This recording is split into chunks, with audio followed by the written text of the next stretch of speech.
Olá, boa noite, pessoal. Tudo bem? Hoje estamos aqui reunidas para conversar sobre as ites. Kali, como assim? O que é essas ites, né? Quem aí não tá com rinite, com sinusite, com bronquiolite, com bronquite, é o assunto do momento. E eu convoquei minhas grandes amigas para virem conversar com a gente sobre isso. Infelizmente, a doutora Cindy Amara, pneumologista pediátrica, não pôde comparecer por motivos de saúde mesmo. Então, a gente deseja a recuperação, mas nós três estamos aqui para conversarmos muito tempo sobre isso. Convidei a minha colega e amiga Andressa, que é alergista imunologista, e a Sara, que é otorrinolaringologista, que está sempre aí cuidando das nossas crianças. Então, gente, antes de passar a palavra para elas, eu queria comentar com vocês sobre, então, as ites, né? Ite sempre significa inflamação, né? E essa inflamação pode ser de qualquer coisa. A gente pode ter uma sinusite, que é uma inflamação de seios da face, a gente pode ter uma otite, que é a inflamação do ouvido, a gente pode ter uma rinite, que é uma inflamação de mucosa nasal. Tudo que se refere a ite é uma inflamação. E aí, essas ites podem ser virais, podem ser alérgicas e podem ser bacterianas. E aí, o pavor de toda mãe é que quando a criança começa com sintomas, já pensa no pior. É bactéria, precisa de antibiótico. Mas eu vou dizer para vocês que o menor número de casos precisa de antibiótico. Normalmente, elas são de origem alérgica ou viral. E aí, eu vou começar passando a palavra, então, para a Andressa, para falar para a gente, Andressa, como que a gente faz, então, para diferenciar se o negócio é alérgico, se o negócio é viral, se eu entro com analgésico, se eu não entro, o que eu faço? E eu ainda vou acrescentar mais uma ite. A dermatite. Verdade. A dermatite atópica agora, nessa época do ano, também acaba descompensando bastante por causa do frio da água quente do banho. É mais uma ite que tá Verdade. aí. Mas, boa noite, pessoal. A gente vai conversar um pouquinho sobre essas ites que estão dando bastante trabalho já. Agora, no nosso outono, aqui na nossa região, principalmente, tem muita oscilação de temperatura. O clima estava um pouquinho seco, agora chove um pouco e, assim, esfria, esquenta ao longo do mesmo... Nas 24 horas tem todas as estações do ano.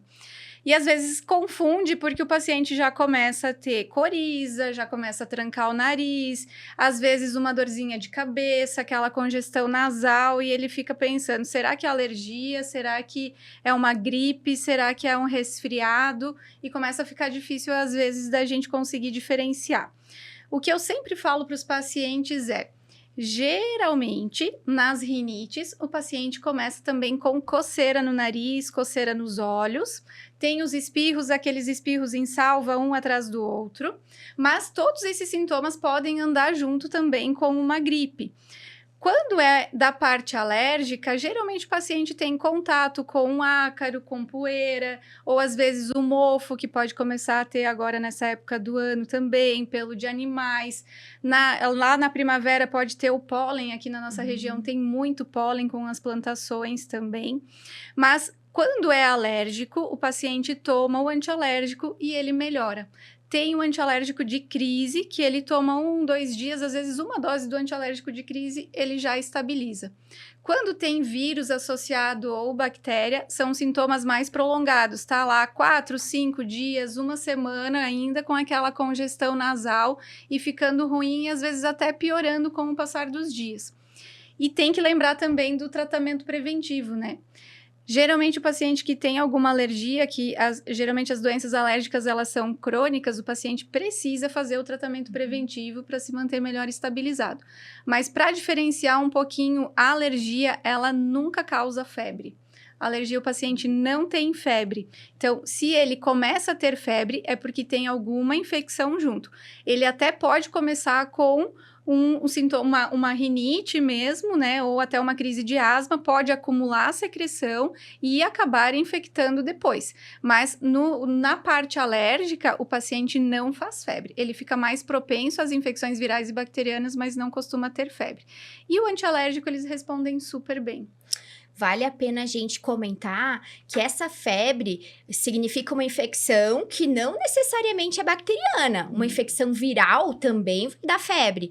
Então, a gente ficar de olho na nossa criança, aqueles 3 dias, se não tem sinais de alerta, acompanhar em casa, lavagem nasal, hidratação, alimentação adequada, sono bom. Aí, se você pensa, então, Kali, eu segui os 3 dias e tá tudo bem, meu filho melhorou, passou a febre, e aí, mas ele ainda continuava meio ranhentinho, assim, ainda continuava com secreção.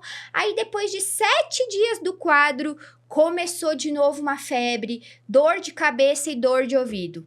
E aí, será que eu começo de novo? Será que eu espero, né? E aí, então, eu queria passar a palavra para a Sara para a gente falar um pouquinho, porque normalmente a criança vem com sintomas iniciais de resfriado, de gripe, de alergia para mim ou para a Andressa, ou às vezes está lá comigo como pediatra geral, que a gente está manejando e não tem muita resposta, manda para a Andressa.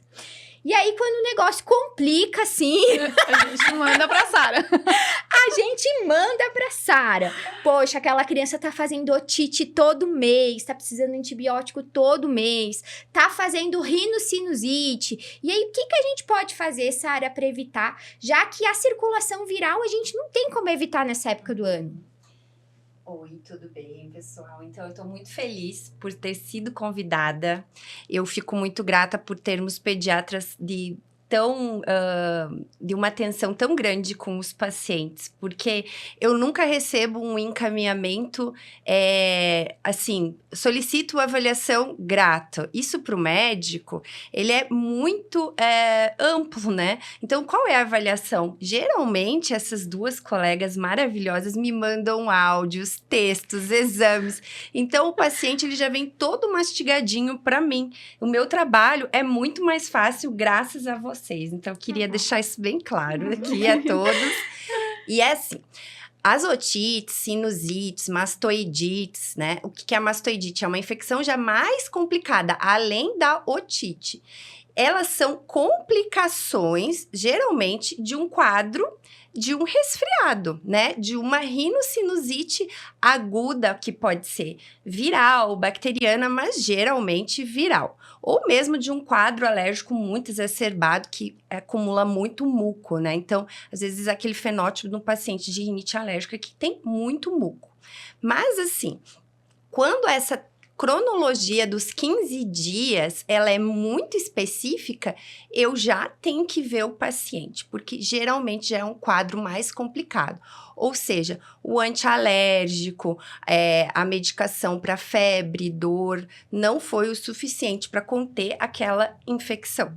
E aí, o que é importante da gente ter? Paciência. Porque também, não necessariamente, eu vou para o antibiótico. E isso tem que ficar muito claro.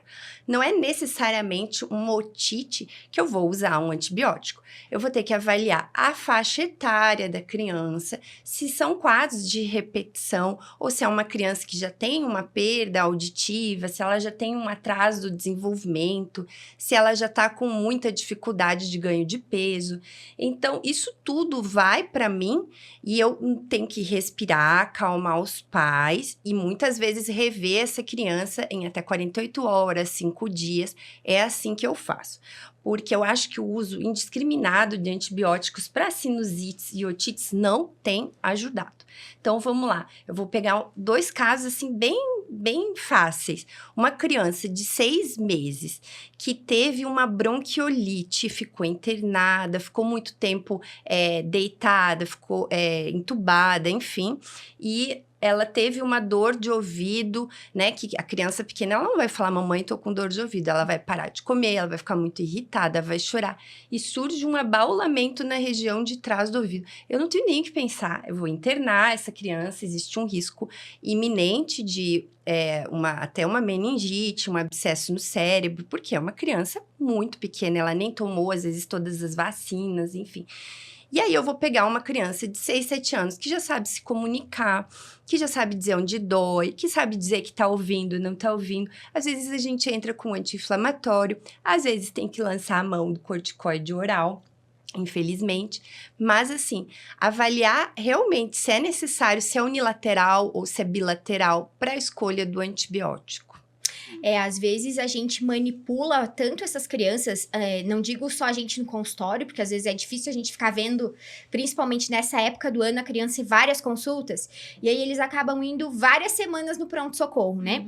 E aí essas crianças são manipuladas cada semana por um médico diferente, que tem um olhar diferente, que tem costumes diferentes. E aí ele chega lá, ou no alergista, ou no otorrino, pensando numa coisa milagrosa. E às vezes não é bem assim, né? Às vezes a gente tem que parar, ver o que vai sobrar de sintoma, ver o que vai sobrar de história dessa criança, fazer o acompanhamento, e não é sempre cirurgia, não é sempre antibiótico, né? Não é sempre imunoterapia, né? A gente sempre tem que tentar achar a causa. Então, é um paciente que está tendo infecções de repetição, será que ele está se expondo a alguma coisa que está deixando ele mais secretivo? Será que esse paciente tem... A criança, às vezes, pode ter um refluxo que pode ficar ocasionando as otites, por exemplo, ou até as bronquiolites, broncoaspiração e tudo mais. Então, eu sempre falo para as mães assim... O imediatismo é só para casos muito graves. Se eu pensar no imediatismo na minha área, seria para uma anafilaxia. E não para uma rinite, para uma asma. Essas doenças, elas são crônicas. Então, a gente tem que pensar, identificar a causa, ajustar os tratamentos preventivos e ver o que dá para a gente cuidar para evitar as complicações. E aí, se está tendo complicação de repetição, a gente precisa avaliar direito e aí tratar definitivo ali. Definitivo não. A causa para daí evitar as complicações. Mas, no geral... paciente que ele vai toda hora para o pronto-socorro e é avaliado por um médico diferente toda vez, o médico do pronto-socorro, ele já sabe que ele não vai avaliar esse paciente de novo. Aí ele vai pensar, será que vai piorar? Será que não vai? Ele acaba sendo muito mais excessivo nas medicações do que a gente que acompanha todos os dias no consultório, que pode ter um contato mais próximo com esse paciente. Isso não faz dele um mau profissional. Não, jamais. Né? Graças a Deus, existem pediatras que muitas vezes saem das suas casas, deixam os próprios filhos. A gente mesmo já deu muito plantão, Sim, né? Exatamente. Então, a gente é muito grato a esses profissionais. Só que os pais também têm que entender que, às vezes, é difícil, você não conhece aquela criança.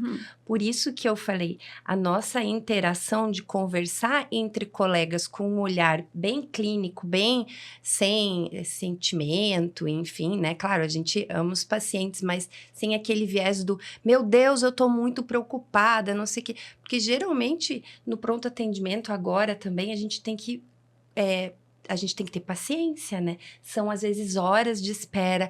Todos os filhos de todo mundo tá doente. Existe os protocolos de risco, né? Então, claro, né? Eu falo por mim mesmo. Quando meu filho fica doente, eu viro mãe. Eu não sou mais médica, né? Mas a gente sempre tem que ter calma e pensar, né? O pediatra que tá ali, ele vai resolver aquele problema naquele momento. Mas volte-se ao seu médico de confiança para fazer o acompanhamento. E vale a pena frisar também nesse momento que a gente que tá lá no consultório tá sempre brigando para usar menos antibiótico, né? E aí, quando você vai lá no pronto-socorro com uma febre de 48 horas e chega pro médico de lá que não te conhece, que não tem vínculo, que não tem contato contigo e diz assim, mas a minha criança só melhora com antibiótico. Então, o que o colega vai fazer? Pesa muito. Sendo que tem uma espera lá no pronto-socorro de 2 a 3 horas. E se essa criança tiver que voltar no outro dia porque não melhorou, ela vai ter que esperar 3 horas de novo. Então, por isso também que acaba se usando um excesso de antibióticos. E aí, eu sempre falo para os meus pacientes, por que não a gente fazer essa gestão de risco, essa classificação de risco em casa? Poxa... Eu olho para minha criança tá bem, minha criança tá comendo quando passa febre, minha criança tá brincando, tá ingerindo líquidos, tá mamando, quando eu dou o remedinho a febre abaixa. Poxa, vamos esperar um pouquinho mais para levar no pronto-socorro. Ou talvez vamos tentar agendar lá com a minha otorrino, com a minha alergista, com a minha pediatra, com o meu pneumo, né? Vamos tentar um encaixe para ver se algum médico que me conhece há mais tempo possa examinar o meu filho e ver se realmente precisa de antibiótico, né? Outra coisa que vale a pena a gente falar é sobre a marcha tópica, né? Porque a gente tem pais aí com asma, pais com rinite, e aí não acreditando que o seu filho tá tendo uma bronquite, tá tendo que usar a bombinha, né? Ou tá tendo uma rinite, né? Que vai precisar usar a bombinha.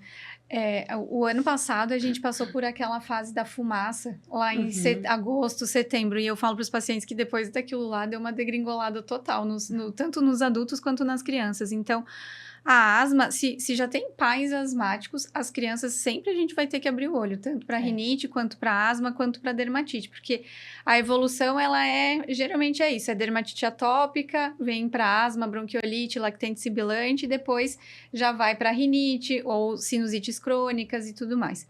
Então, esses pacientes a gente tem que abrir o olho. E pode ser reativado em qualquer época da vida. O ano passado mesmo eu tive muitos pacientes adultos também que reativaram asma, que tinham na infância, tinham melhorado, nunca mais tinham tido nada e acabaram reativando. E crianças maiorzinhas também, que já estavam super bem estabilizadas, sem uso de medicação contínua e acabaram reativando também. Lembrando que os vírus, principalmente os que estão circulantes agora, influenza, vírus sincicial, também podem reativar uma asma que já estava intermitente. Então, a gente tem que fazer esse acompanhamento para ter o tratamento preventivo.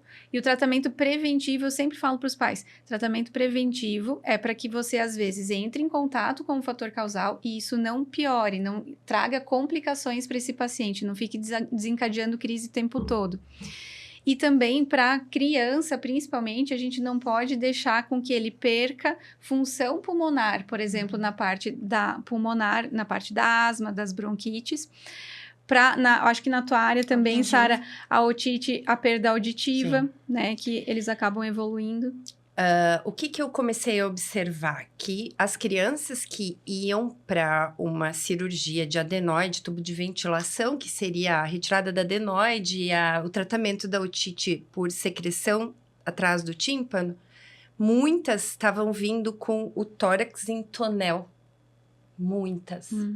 Então, assim, a gente atende e faz todo um preparo, uma avaliação anestésica, tudo. Mas, às vezes, o momento de realmente ter aquela criança em paz, calma, né? Porque a gente sabe que, às vezes, a gente vai atendendo e examinando e a criança vai se movimentando. Ainda mais na minha área, que às vezes eu tenho que ir para fazer uma otoscopia, tirar um cerume, às vezes eu tenho que cauterizar, eu faço coisas que eu tento acolher o máximo que eu posso, né, a criança. Mas é um exame desagradável, não tem como dizer que não. E aí, aquele momento ali, a criança tá na paz, às vezes, antes ali do anestesista entubar, eu vejo aquele tórax em tonel. O que é isso? Essa criança não ventila, ou ela tem dificuldade depois de uma extubação. Então, a gente vê que os cuidados, esse olhar atento do pai, da mãe, observar o tórax da criança enquanto ela tá dormindo. Eu não tô pedindo para ninguém ser paranoico, né?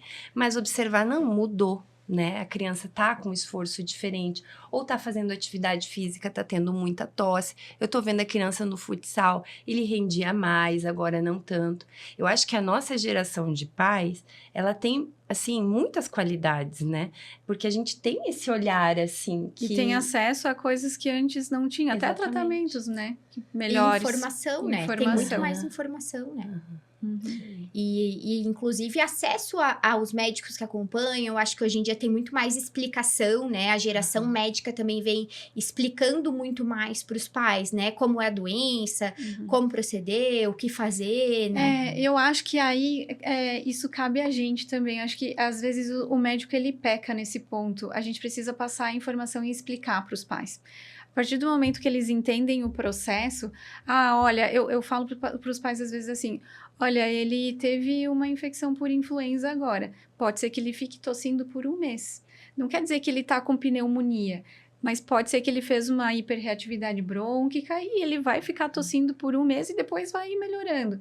Mas quando você você explica todo o processo, o que pode acontecer, quais que são as formas de tratamento, os sintomas que ele pode ir apresentando ao longo do percurso aí, eu acho que eles se acalmam também. Isso, às vezes, a gente tem a pressa da consulta e peca nesse ponto, mas e acaba que os pais são leigos, né? Os cuidadores são leigos. Então, tem a falsa impressão de que você vai lá, vai consultar, vai ganhar lá um remédio que, às vezes, até não seria tão necessário, né? Porque num quadro viral você espera o vírus passar e ok, né? E aí você acha que dando aquele remédio vai cessar, vai parar a febre, vai parar a coriza. Mas a gente tá numa época do ano que não vai parar, Não. né? Ela vai diminuir, esse vírus vai passar, daqui a pouco tá com outro vírus, né? Exatamente. Eu tô com uma criança que a mãe deve estar assistindo, então, ó, me solidarizo com vossa pessoa. Porque a criança tava tratando uma pneumonia, fazendo ceftriaxone, então injetável. E aí, no 4º dia que tava fazendo antibiótico, a criança piorou. Opa, mas como assim piorou, né, gente? Algo tá acontecendo. Positiva pra influenza. Então, o bonitinho tava melhorando da pneumonia, pegou uma influenza. Então, tem muito isso de uma doença tá sobrepondo a outra nessa época do ano, né? Ou melhora de uma e já pega a outra, né? Porque nas escolas tem muita circulação de diversos vírus. Agora tá voltando a ter uma o pé-boca de novo. Tô com um lá em casa. Então, tadinhas, as crianças, elas estão expostas. Eu falo para os pais assim, ó. A gente precisa ter os cuidados e a gente precisa avaliar sempre alimentação, sono, disposição dessa criança. Se a criança tá totalmente deitada, não tá querendo comer, tá bem amuadinha, tá pálida, tá muito prostrada, aí já é um sinal de alerta, né? Mas caso contrário, a gente vai usando as medicações para amenizar os sintomas e o sofrimento da criança. Essas medicações, às vezes a gente vai usar 1 semana, 10 dias, 15 dias. O que eu falo para eles agora nessa época é que a criança vai ficar ranhenta por meses. Vai estar sempre com aquele nariz escorrendo, com uma tosse um pouco catarrenta. Mas se ela tá comendo, tá ativa, tá dormindo bem, ok. Ganhando peso, né? Tá ganhando peso, tá desenvolvendo. Caso contrário, a gente tem que reavaliar. E aí a gente vai vencendo o outono e inverno. E a lavagem nasal, Sara? Conta pra nós aí o que você acha. Eu adoro a lavagem nasal. Até esse final de semana teve um congresso da IAPO que eu não pude participar, mas uma amiga minha estava lá e notificou as suas colegas, né, sobre algumas atualizações. E realmente as otites, elas têm acontecido mais frequentemente desde essa questão da lavagem nasal ter sido tão divulgada, até em redes sociais e tudo. Mas assim, a lavagem nasal, ela é mais bem feita quando os pais têm a informação. E aí a chance de dar uma otite é muito baixa, porque a lavagem nasal é o que vai te ajudar no pródromo, que são esses primeiros sinais, quando mesmo o médico não sabe dizer. Se a minha vida depender de dizer é um quadro viral ou alérgico, às vezes a gente não tem plena certeza. Mas a lavagem nasal é o que vai ajudar a eliminar o muco e a diminuir a replicação viral, né? Que seria quando o vírusinho ele vem lá, o coleguinha espirra perto da boca ou espirra num brinquedinho, o outro vai lá, bota na boca. Aquele vírus ele vai entrar via onde? Via aquela saliva, aquela mucosa nasal ali, e ali ele vai replicar. Então, a lavagem ajuda nesse processo de diminuir a replicação viral. Então, isso já ajuda muito. Então, eu acho assim, tem toda essa questão das otites e tal, mas eu ainda recomendo, eu ensino. Eu tenho uma pessoa lá no consultório que ela sabe tudo de lavagem nasal. Eu ensinei para ela e ela replica isso, porque é como a gente falou, a gente tem tanta coisa para falar que é bom ter alguém da equipe que saiba falar também. E eu faço vídeo, e eu mostro, e eu também individualizo. Por exemplo, o que falaram nesse congresso é que menos de 2 anos é seringa. Eu faço no meu filho com alto volume desde que ele tem 1 ano, mas eu sei fazer, né? Então, eu tenho que ver, a mãe é segura para fazer em alto volume? Eu vou continuar fazendo, não tem otite de repetição, eu continuo dizendo, não, pode fazer em alto volume. Mas se é uma criança que já tá com perda auditiva, que já usou vários antibióticos pro ouvido e que a mãe é insegura, ou às vezes tem que terceirizar esse cuidado, aí eu prefiro ser um pouco mais conservadora. Ô, Sara, e quando a criança consegue fazer a lavagem nasal, eu vejo, eu acho que é melhor quando eles conseguem se fazer, Sim, porque parece que perfeito. eles sentem a pressão, eles param se eles estão fazendo com uma pressão mais... Sim. Eu mesma já fiz no meu filho e ele já teve dor. Isso não significa que ele teve otite, tá? Então, claro, é aquela coisa, é melhor a criança saber fazer. E como que ele vai aprender a fazer? Pelo exemplo. Segurança dos pais, fazendo um ambiente iluminado, não fazer de qualquer jeito, né? Então... E tentar não ficar também assim, em alguns casos a gente tem que segurar, não tem o que fazer, né? Mas tentar fazer da forma mais lúdica possível, Exatamente. né? Eu sempre também comento sobre, cola uns adesivinhos lá no dispositivo que você vai usar, deixa a criança antes mexer sem o soro, deixa a criança brincar, fazendo bonequinho, fazendo a boneca e tal, para tentar fazer com que eles, porque quando eles fazem tranquilos, também a musculatura e toda a árvore ali do nariz tá mais relaxado. Então, a tendência é não fazer pressão e não ir pra tuba. Agora, se você tá segurando a criança tá desesperada, a chance de esse sorinho ir lá pro ouvido é maior, né? Exatamente. Eu andei vendo umas coisas, Sara, sobre essa onda que tem se falado hoje sobre ser mais cauteloso na questão das otites, de que, assim, muitas poucas otites necessitam realmente de antibiótico. Que a maioria das otites vão melhorar sem o uso de antibióticos. O que tu pensa sobre isso, assim? Assim, eu atendo muitos pacientes que não estão com a queixa naquele momento, que eles estão vindo para avaliar uma otite de repetição, né? E claro que o quadro de repetição me preocupa, mas eu sou muito preocupada com as questões da linguagem e da perda auditiva. Acho que isso para mim, assim, porque é mais difícil. Então, várias vezes a criança não tem dor, não tem febre, tá com o tímpano horrível. Será que eu preciso entrar com antibiótico para essa criança? Então, geralmente eu não entro.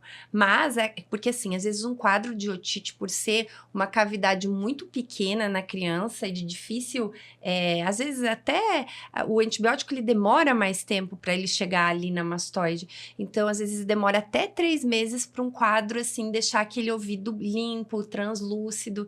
Então, a gente tem que ter bastante paciência. Agora, se é um paciente que tá já com bastante dificuldade na escola, não tá falando, é uma criança que às vezes eu tenho que ter esse olhar, às vezes eu entro com antibiótico sim, tá?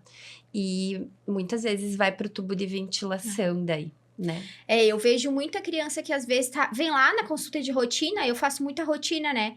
E aí eu olho aquele ouvido e eu vejo, tem líquido aqui, a criança tá bem? Sim, tá bem, não teve nada. Não teve nada. E aí, né? Trata ou não trata, né? Dá aquela vontadezinha de deixar um predzinho, né? Mas daí, poxa, corticoide de novo, sem ter queixa, é difícil, né? Aí eu pego esses casos quando a rinite tá descompensada.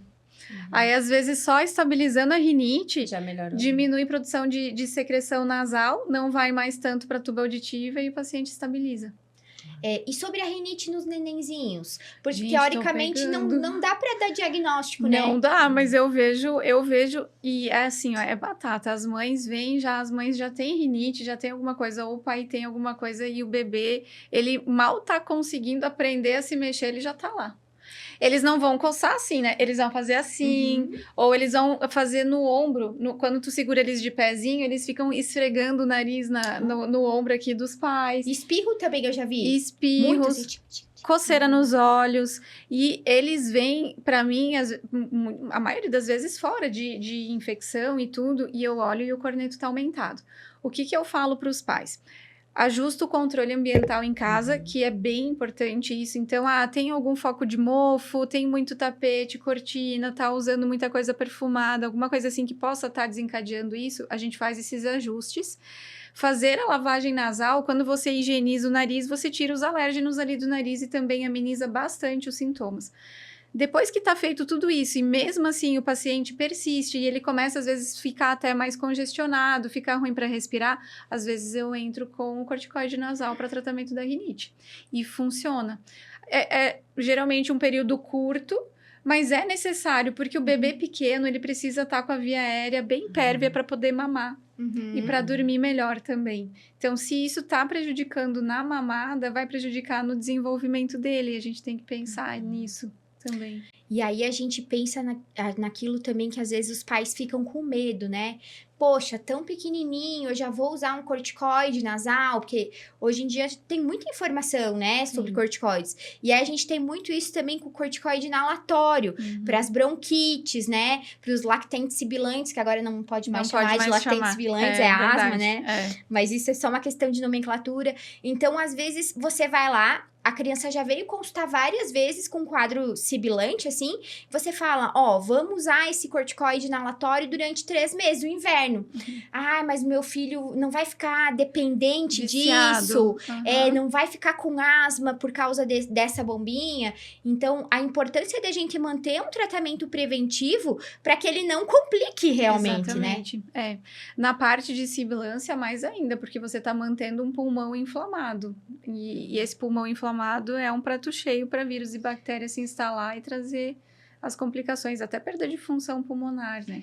E a própria rinite, Sara, acho que tu acaba vendo bastante também rinite no consultório, não só rinite alérgica, existe a rinite vasomotora, a rinite irritativa, e hoje em dia a gente fala muito em via aérea única, né? Então, a via aérea, que a gente falava, via aérea superior e inferior, se a via aérea superior está inflamada, vai começar a inflamar a via aérea inferior. É a mesma coisa. É a mesma mucosa. Hoje até eu vi um paciente que tem tosse, assim, até o paciente também. Eu já ia te falar sobre ele. E aí, assim, ele trouxe um raio-x, que é um exame muito bom, tá? É um exame que é de triagem pra gente ver se tem uma adenoide aumentada. E em um curto período de tempo, ele teve um aumento significativo da adenoide dele. Aí eu falei, pode ser adenoidite, que é a infecção da própria adenoide. Então, a adenoide ela não precisa ser tão grande. Se ela tá ali, mas ela tá muito inflamada, ela causa um gotejamento e a tosse nada mais é do que uma proteção. Então, ele fica lá tossindo. Então, sim, a via aérea é uma só. Tem algumas doenças até para adulto agora, expandindo, por exemplo, os pólipos nasais, que eles causam uma sintomatologia muito grande. Quando a gente opera o nariz, melhora o pulmão, né? Então, sim, e essas doenças são muito de caráter genético. Sim. Né? Então, se você tem uma boa lavagem nasal, controla bem a rinite, a chance de descompensação da via aérea baixa do pulmão é menor, porque o nosso pulmão é como se fosse uma árvorezinha. Acho que todo mundo já viu essa imagem assim, né? E ali nas últimas partes ali dessa árvore é um capilar, um bronquíolo muito pequeno ali. Se ali enche de muco, a criança não tem uma ventilação adequada, né? E vai tossir. E eles ainda, os menores de 2 anos, eles não têm essa força para expectorar uma expectoração efetiva. E aí acabam infectando. Outra coisa que a gente observa muito, já que a Cindy hoje não pôde estar aqui, mas as bronquiolites ou até uma gripe ou resfriado, se você for fazer um raio-x, você vai vir no laudo lá, infiltrados pulmonares. Sim. E aí, às vezes, as mães olha, mas tem infiltrado, tem secreção no pulmão. Infiltrado pulmonar não quer dizer que tem pneumonia. Pneumonia a gente chama de consolidação. Inclusive, essa consolidação pode ser viral também e não bacteriana. Então, a gente precisa avaliar com muito cuidado. 98% das crianças que eu opero tem infiltrado. Tem infiltrado pulmonar. E eu não digo para não fazer. Não. Eu encaro no osso do peito e vamos. É claro, tem que ver. Eu não vou operar uma criança descompensada, né? Sim. Porque a intubação, ela vai provocar uma hiperreatividade brônquica ali. E aí a gente pode ter um desfecho ruim, né? Mas tem criança que nunca fica boa para operar, entendeu? Você sabe que eu tenho uma criança que ela é alérgica, tipo, tem alergia alimentar, ela que tem sibilante, todo o kit, né? E aí ela tá pré-cirúrgico, e aí tem infiltrado.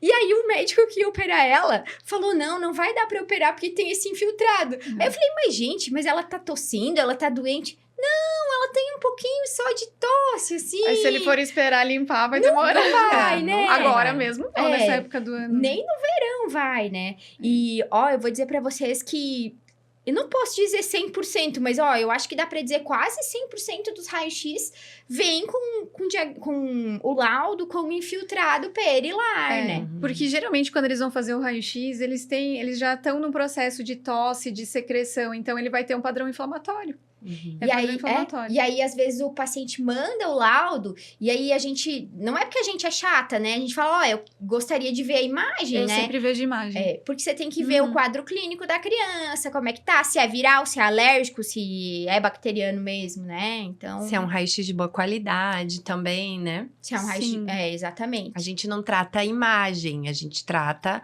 uma pessoa e correlaciona isso com os exames, né? Então... E a adenoide, Sara, quando que tu indica, assim, para fazer cirurgia? Porque o que eu vejo muito, assim, da adenoide no consultório, geralmente é aquele paciente hipersecretivo. Ele tá sempre com secreção, tossindo, tem o gotejamento. E às vezes as mães vêm...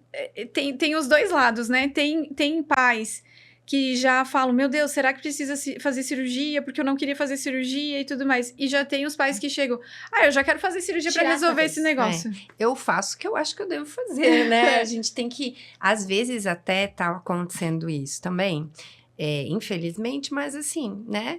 Os pais vão em um, vão em outro, até chegar em um que fale o que eles querem ouvir, infelizmente. Mas assim, na otorrino, se a gente pegar o Tratado de Otorrino, que é o primeiro livro que a gente começa a ler, assim, existem as indicações absolutas e relativas. Indicação absoluta é ronco e apneia, tá? E aí, assim, a gente tá falando aqui no podcast de ITS, então não vou entrar nisso, senão foge, né? Mas, assim, falando de ITS, a gente primeiro vê de onde vem esse paciente. Se é paciente de vocês, ele já vem medicado. A chance de eu operar um paciente que já vem com um tratamento consolidado é muito maior, né? Agora, assim, eu tento sempre acompanhar um pouquinho e conhecer, para ver assim, será que ele não tá numa fase muito ruim? Será que isso não piorou? Agora, assim, para mim, o que bate muito é o ouvido. Eu tenho muito medo de mastoidite, porque eu já tive muito caso, assim, que a criança teve que operar às pressas. A gente não quer que chegue nisso.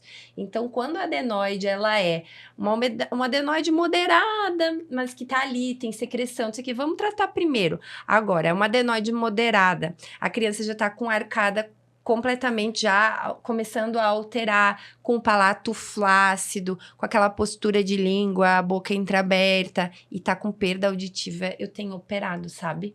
Porque aí a gente também não pode deixar chegar numa complicação crâniofacial. E a perda de audição é uma coisa, assim, é muito importante. Como tem crianças com perda de audição leve, mas que é imperceptível. Só mesmo entrando numa cabine, fazendo um exame bem feitinho, que a gente, graças a Deus, tem ótimos fonos que fazem, a gente consegue ver. E aí, assim, eu também sou chata às vezes eu vejo um exame de perda, trato e repito, né? Eventualmente, que nem eu falei, se é uma criança que já tá assim, tem TDAH, tem um autismo não verbal, uma situação que já tem uma dificuldade escolar também, é um caso que eu tenho mais essa indicação de cirurgia. Mas eu tendo a tratar antes de operar. Agora, tu vê que é uma adenoide 100%, não tem o que fazer, né? E aí, a gente bate muito na tecla do bom senso. Eu acho que na vida é tudo bom senso, né? Às vezes eu falo assim, tem aquele médico que opera todo mundo, tem aquele médico que não opera ninguém e tem aquele médico do bom senso. Eu acho que esse é o caminho. Você conhecer o teu paciente, você conhecer a sua criança, conhecer a dinâmica familiar e ver se aquilo lá realmente vai fazer alguma diferença na vida daquela criança, né? Tem uma coisa que a gente não falou e que eu tava lembrando agora, que eu acho que também vale a pena a gente comentar nesse podcast, é sobre a amidalite, né? A diferença da amidalite viral e da amidalite bacteriana, porque a gente ainda tem muito paciente que mora no interior, que vai lá no hospital lá do interior e tal, pacientes de 2 anos, 3 anos, que estão com gestos, com coriza, com febre, e vão até o hospital e voltam com o diagnóstico de amidalite bacteriana, né? E muitas vezes avaliados pelo clínico geral também. Nesses hospitais normalmente né? E tem uma frase que é para matar, que é: tem placa, é bactéria. É verdade, é verdade. Então, isso não existe. Tem quadros virais que tem placa também, né? Sabe que eu peguei muito com Covid, placa? Ah, eu vi também. Muito Covid fazia placa na garganta. Mas E sabe tem que quadros bacterianos também que não tem placa, que né? não tem placa. É verdade. Que tem só Karen. petequia, né? É. Mas sabe que cara, teve uma paciente que me enganou, tá? No pronto-socorro deve ter tido várias quando eu fazia plantão, né? Porque a gente não julga, realmente. É um momento único que a gente tá vendo lá o paciente, né? Mas teve uma paciente minha grande que veio com febre. Muita febre. E ela não tinha, assim, os outros adendos. Não tinha coriza, não tinha sintoma gripal. E era uma criança grande, de 8 anos. Olhei lá a garganta, Placa. branquinha, né? Falei, é placa, né? Fizemos uma bezeta, né? A mãe, vamos fazer uma que é uma só, né? 3 dias depois, a bichinha continuava com febre. Eu falei, vamos coletar os virais. Mononucleose. Mononucleose. Cara, me enganou, sabe? E a mononucleose, ela faz placas bem feias, né? E se eu pensar, realmente ela tinha linfonodo. Mas é que ela tinha as ínguas palpáveis no pescoço, né? Mas tava tão assim, tipo, criança grande, sem Que é bem coriza, sem clássico, tosse, né? E a chance no adolescente de ser um citomegalovírus, um Epstein-Barr, né? É muito grande. É. Então, a gente avalia também essa faixa etária, né? E até esses dias eu tive que internar um paciente ele positivou citomegalovírus, até ele tá com as enzimas hepáticas super elevadas, ele teve uma hepatosplenomegalia, então um aumento desses órgãos, assim, e ele tinha a amígdala que fechava. Aí, parecia até um abscesso. Eu sabia que não era abscesso, porque abscesso geralmente é unilateral, né? Mas a médica que atendeu ele, que fez o primeiro atendimento, achou que fosse. Mas assim, também o pescoço desse tamanho, cheio de linfonodo. Gigante. Então, quadros virais também tem uma potencialidade de ser grave, né? E febre alta, Febre né? alta. 39,5, próxima a 40. Então, não é porque teu filho tá com uma febre de quase 40 que esse quadro vai ser bacteriano. Olha, a própria influenza agora é um exemplo clássico de febre alta, persistente, não baixa por nada, se a gente for pensar sempre em bacteriano dessa forma. E passa de 72 horas, né? Nossa, Tá lá 5 no dias, quinto- geralmente. Tá lá no 5º dia de doença e a criança ainda tá Tá fazendo ruim. febre, né?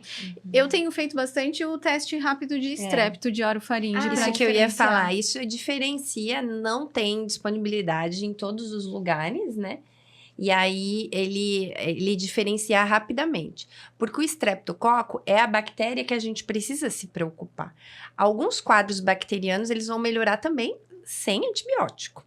E aí, o estreptococo, por que ele é mais grave? Porque ele pode ter complicações, abscessos, ele pode evoluir para uma glomerulonefrite, que é uma infecção, um processo dos rins, né? Que a criança evolui com edema, não consegue urinar.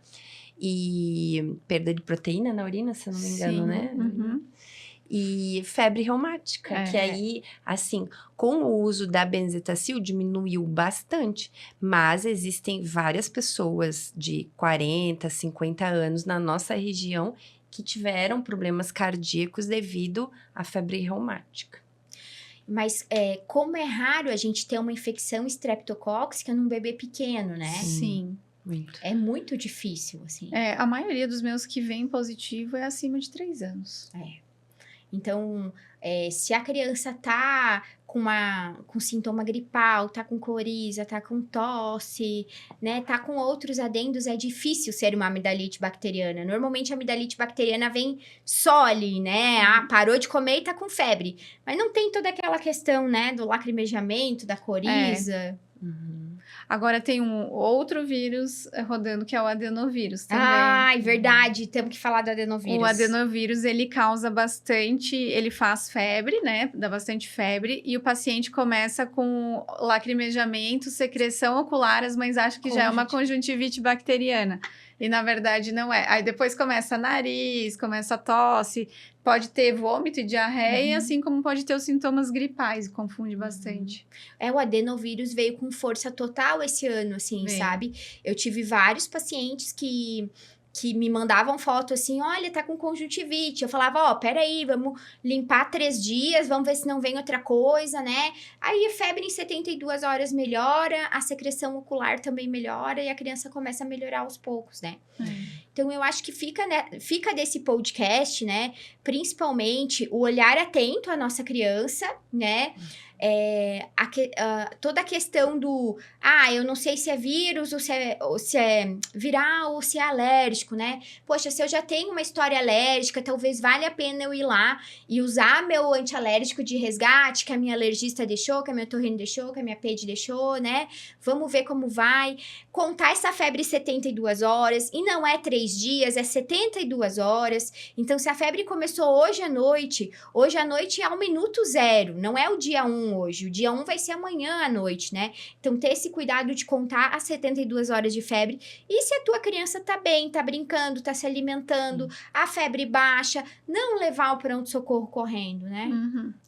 Vocês veem como pediatras que a criança que come mais doce, ela tem uma maior propensão a infecções de via aérea superior, ou vocês acham que isso é mito? Eu já li alguns artigos, assim, nunca li uma meta-análise, um estudo maior, mas a minha impressão é de que sim, assim, que a criança que come muito doce, ela Sara, tá sempre ranhenta. eu acho que tem algumas coisas que vem mostrando de padrão inflamatório. Isso vem para a parte de toda a via aérea. É secreção. São pacientes que ficam, às vezes, mais secretivos por padrão inflamatório.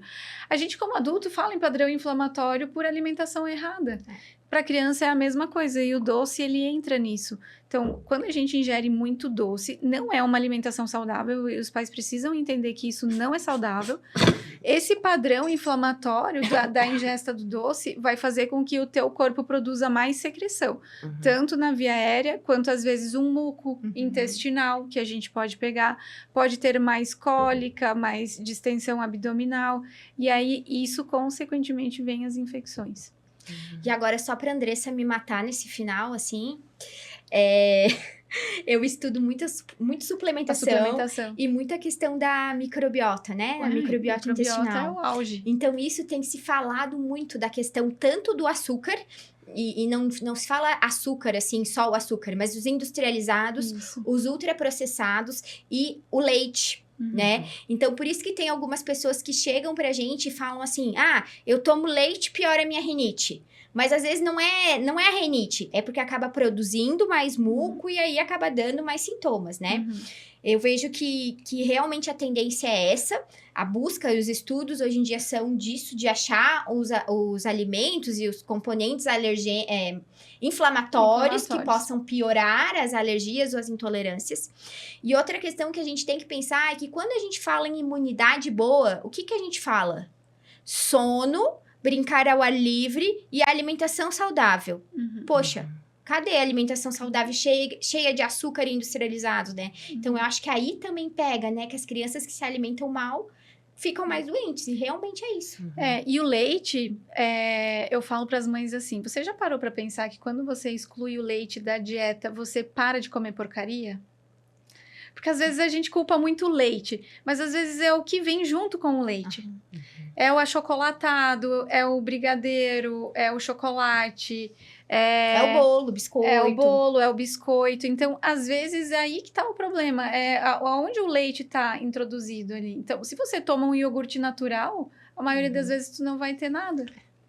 E é muito engraçado quando a gente tem engraçado não, né? Seria como se não fosse trágico, mas assim, quando a gente tem as mães que têm os bebezinhos APLV, que é APLV mesmo, assim, sangue nas fezes, e aí você tem que fazer a dieta de exclusão de proteína do leite de vaca, e elas te falam assim, meu Deus, mas o que eu vou comer? Eu não posso comer nada. Eu não posso comer nada.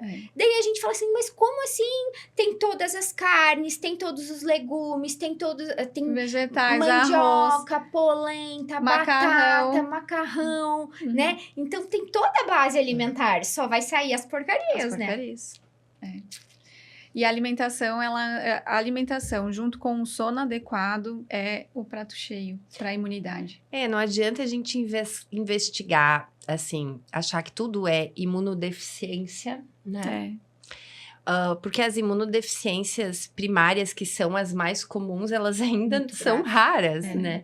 Então, eu acho que 3 casos só de deficiência de IgA, né? Que é a mais comum. Então, geralmente é isso. A gente eu também, como otorrino, eu cuido muito essa questão de entender o ambiente, né? E classificar. É uma criança que está fazendo uma infecção mais grave, já teve uma mastoidite, mesmo fazendo uso do tubo de ventilação, que a gente viu alguns casos ano passado. Teve, E evoluíram para uma mastoidectomia, ou se é uma criança que faz uma vacina por um vírus atenuado e desencadeia uma doença horrível, aí sim a gente vai achar que é uma imunodeficiência, ou tem um histórico familiar importante, né?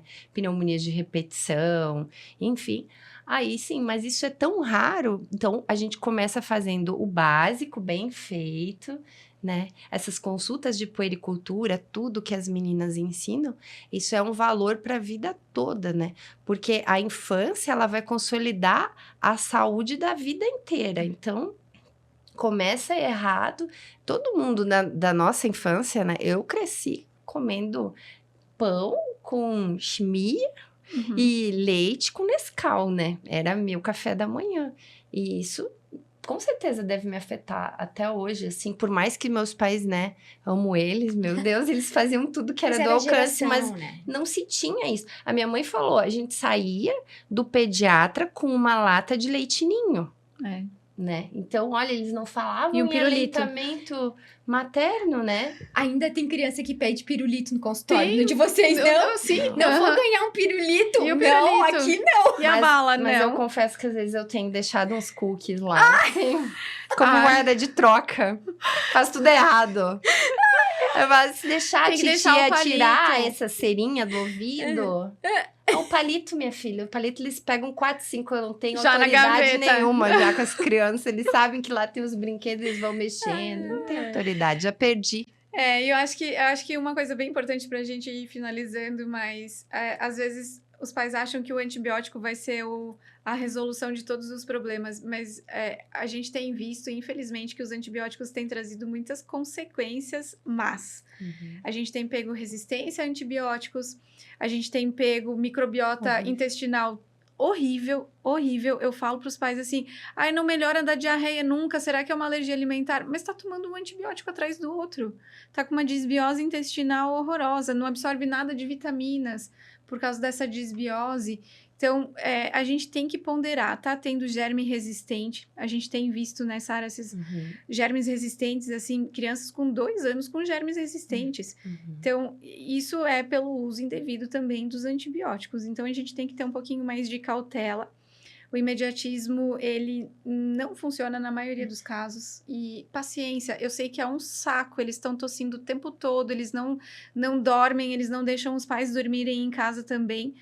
Mas às vezes a gente precisa ter um pouquinho mais de paciência. É isso aí. Mensagem final?